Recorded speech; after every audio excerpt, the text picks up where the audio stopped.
ज्ञानवापी का मामला अब बढ़ता चला जा रहा है और मथुरा काशी ने करवट ली। केशव प्रसाद मौर्य ये ट्वीट कर रहे हैं। ट्वीट के मायने क्या हैं, मामला कहां पहुंच रहा है, क्या कहानी है, क्या रणनीति है, सारी चीजें इस रिपोर्ट में। वाराणसी के ज्ञानवापी श्रृंगार गौरी मामले में वाराणसी की जिला अदालत ने हिंदू पक्ष के हक में आदेश दिया। जिला जज की अदालत ने ज्ञानवापी परिसर में मौजूद मां श्रृंगार गौरी मंदिर में पूजा की अनुमति देने वाली याचिका को सुनवाई योग्य माना है। जिला जज डॉक्टर ए विश्वेश ने फैसला सुनाते हुए मुस्लिम पक्ष की अपील को खारिज कर दिया। अब अगली सुनवाई के लिए 22 सितंबर की तारीख तय की गई है। कोर्ट के इस फैसले पर लोगों की अलग अलग प्रतिक्रियाएं सामने आ रही हैं। वहीं उत्तर प्रदेश के उप मुख्यमंत्री ब्रजेश पाठक और केशव प्रसाद मौर्य ने ज्ञानवापी मुद्दे पर वाराणसी जिला कोर्ट के फैसले का स्वागत किया है और उप मुख्यमंत्री का ट्वीट तो काफी चर्चा का विषय बन गया है। सबसे पहले उप मुख्यमंत्री केशव प्रसाद मौर्य ने क्या ट्वीट किया है वो बताते हैं। कोर्ट के फैसले पर डिप्टी सीएम केशव प्रसाद मौर्य ने सिलसिलेवार ट्वीट किए हैं। मौर्य ने एक ट्वीट में लिखा, बाबा विश्वनाथ जी और मां श्रृंगार गौरी मंदिर मामले में माननीय न्यायालय के आदेश का स्वागत करता हूं। सभी लोग फैसले का सम्मान करें। वहीं उन्होंने एक अन्य ट्वीट में कहा, सत्यम शिवम सुंदरम। इसके बाद एक अन्य ट्वीट में केशव प्रसाद मौर्य ने जो लिखा वो काफी चर्चा का विषय बना, करवट लेती मथुरा काशी। मौर्य लगातार अपने बयानों में अयोध्या, मथुरा और काशी में मंदिर का जिक्र करते रहे हैं। इसे लेकर मुखर भी देखे गए हैं। केशव प्रसाद मौर्य के ये ट्वीट बहुत कुछ इशारा कर रहे हैं, क्योंकि मथुरा में भी श्री कृष्ण जन्मभूमि का मामला कोर्ट में विचाराधीन है। श्री कृष्ण जन्मभूमि मामले की भी कोर्ट में सुनवाई चल रही है। बीजेपी की बात करें तो बीजेपी के एजेंडे में अयोध्या, काशी, मथुरा हमेशा से रहे, बहुत महत्वपूर्ण रहे हैं। दरअसल अयोध्या, काशी, मथुरा शुरू से ही बीजेपी के एजेंडे में शामिल रहे हैं। अयोध्या में बाबरी मस्जिद और श्री राम जन्मभूमि का विवाद रहा, जिस पर सुप्रीम कोर्ट का फैसला राम मंदिर के पक्ष में आया। इसके बाद से अयोध्या में राम मंदिर निर्माण का काम बहुत तेजी से चल रहा है और दावा किया जाता है कि मथुरा की शाही ईदगाह मस्जिद जिस जमीन पर बनाई गई है उसके नीचे ही कृष्ण जन्मभूमि है। मुगल शासक औरंगजेब ने मंदिर तोड़कर यहां मस्जिद का निर्माण कराया था। यह भी बहुत संवेदनशील क्षेत्रों में गिना जाता है। आप भी कभी मथुरा गए होंगे तो आपने देखा होगा किस तरह की सुरक्षा व्यवस्था होती है, क्योंकि हमेशा से इस क्षेत्र को बड़ा सेंसिटिव माना गया है। अयोध्या, मथुरा, काशी को लेकर आंदोलन चलाए गए हैं।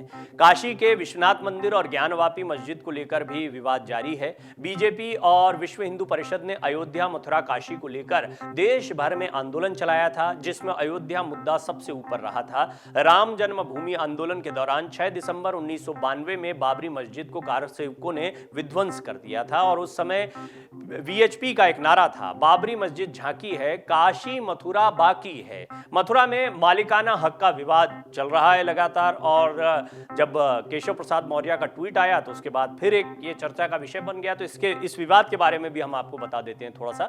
मथुरा में कृष्ण जन्मभूमि विवाद में कोर्ट में सुनवाई चल रही है। मथुरा में 13.37 एकड़ भूमि के मालिकाना हक का विवाद है। इसमें 10.9 एकड़ जमीन श्री कृष्ण जन्म स्थान के पास और 2.5 एकड़ जमीन शाही ईदगाह मस्जिद के पास है। सुप्रीम कोर्ट के अधिवक्ता हरिशंकर जैन, विष्णु शंकर जैन, रंजना अग्निहोत्री ने इस मामले में वाद दायर किया है। याचिकाकर्ताओं ने केशव देव मंदिर के परिसर में 17वीं सदी की शाही ईदगाह मस्जिद को हटाने की मांग की है।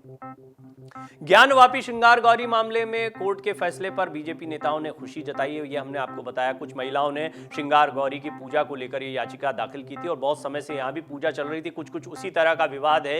हिंदू धर्म स्थल रहे हैं, लंबे समय से पूजा होती रही है, परंपरागत रूप से पूजा होती रही है, लेकिन बाद में वहां पर मस्जिदों का निर्माण हुआ, जिसको लेकर एक लंबी बहस बहुत समय से चलती रही है कि जहां जहां पर हिंदू धर्म स्थान थे वहां पर मस्जिदों का निर्माण किया गया और इन हिंदू धर्म स्थलों को तोड़ दिया गया था, जिसके बाद में इसे बीजेपी, विश्व हिंदू परिषद जैसे तमाम संगठनों ने एक बड़ा मुद्दा बनाया था। और इस मुद्दे को लेकर किस तरीके से बीजेपी की यात्रा आगे बढ़ी है ये सभी ने देखा है। आज भी हिंदुत्व का मुद्दा हो या मंदिर मस्जिद का मुद्दा हो, ये बीजेपी के एजेंडे में बहुत महत्वपूर्ण रहते हैं। और यूपी के उप मुख्यमंत्री ब्रजेश पाठक ने भी कोर्ट के फैसले का स्वागत किया।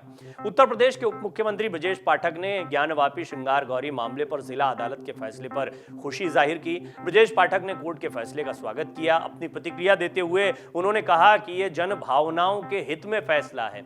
उन्होंने कहा कि लोगों की भावनाओं के अनुरूप फैसला आया है, इससे पूरे प्रदेश में खुशी की लहर है। उन्होंने ये भी कहा कि जो लोग उच्च न्यायालय में आदेश को चुनौती देने की बात कह रहे हैं, ये उनका अधिकार है। हम कोर्ट के फैसले का सम्मान करते हैं। प्रदेश की कानून व्यवस्था की स्थिति को मजबूत करने की दिशा में लगातार प्रयास कर रहे हैं।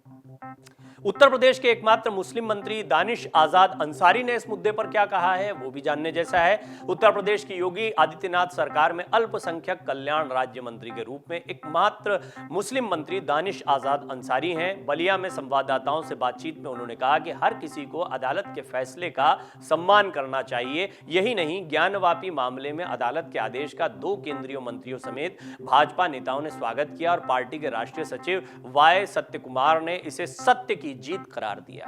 भाजपा के राष्ट्रीय सचिव वाई सत्यकुमार ने एक ट्वीट में कहा, सत्य की जीत, हिंदू पक्ष द्वारा दायर मुकदमे को विचारणीय घोषित करने वाला वाराणसी की अदालत का फैसला महादेव की कृपा के कारण है। हर हर महादेव। केंद्रीय मंत्री गिरिराज सिंह, इस तरह के तमाम मुद्दों पर वो बहुत मुखर तौर पर बोलते हुए दिखाई दिए हैं। उन्होंने भी कोर्ट के आदेश का स्वागत करते हुए कहा, काशी और मथुरा हमारी सनातन संस्कृति की पहचान है। हम अदालत के आदेश का सम्मान करते हैं और सभी से शांति की अपील करते हैं। गौतम बुद्ध नगर से सांसद महेश शर्मा ने आदेश के बाद ट्वीट किया, सत्यमेव जयते, सत्य की ही जीत होती है। हर हर महादेव।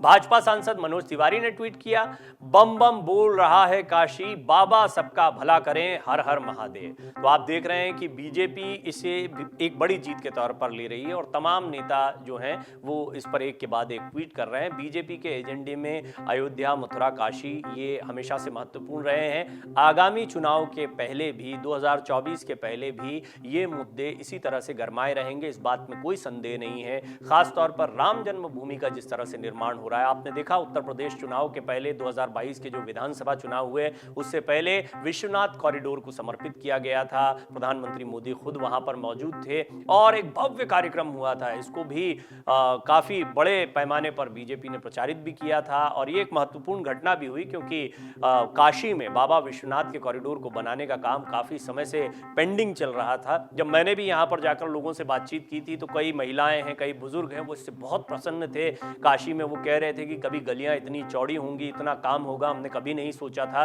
और वो प्रधानमंत्री मोदी का इसके लिए धन्यवाद देते हैं और क्यों ना दें, प्रधानमंत्री मोदी यहां से सांसद हैं, उनका संसदीय क्षेत्र है, लिहाजा ये बहुत महत्वपूर्ण हो जाता है। लेकिन अयोध्या में राम जन्मभूमि पर रामलला के मंदिर का निर्माण बहुत तेजी से हो रहा है। ये काम जल्दी से जल्दी पूरा होगा, इस बात की उम्मीद जताई जा रही है। बहुत मुमकिन है इसी तरह से शानदार भव्य तरीके से इसका लोकार्पण भी चुनाव के पहले हो जाए, 2024 के पहले हो जाए।